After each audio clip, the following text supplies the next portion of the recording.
এক বিষণ্ণ লোক নিজের জীবন থেকে হতাশ হয়ে একটি বিল্ডিং থেকে ঝাঁপ দিতে যাচ্ছিল। তখনই সে আকাশে একটি উল্কাপিণ্ড দেখতে পেল।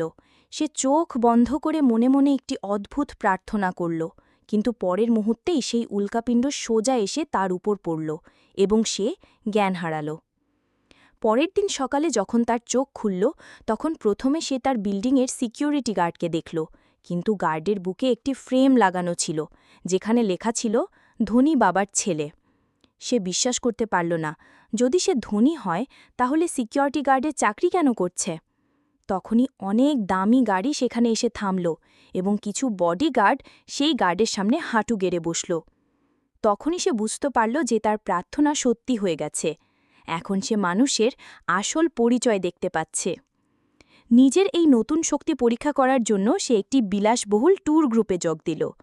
ট্যুর বাসে একজন সুন্দরী গাইড এসে বলল, সিট বেল্ট বেঁধে নিন। কিন্তু যেই সে সেই গাইডের দিকে তাকালো, তার বুকে লেখা ছিল টাকার জন্য ঘুরে বেড়ানো মেয়ে। এটা শুনে তার মুখ থেকে সত্যি কথাটা বেরিয়ে গেল। গাইড ভয় পেয়ে এদিক ওদিক তাকাতে লাগল। তখন লোকটার মনে হলো যে তার এই ক্ষমতা একদিন তাকে বিপদে ফেলতে পারে। কিন্তু তখনই ড্রাইভার মজা করে তাকে জিজ্ঞেস করল, তাহলে বলো আমি কে।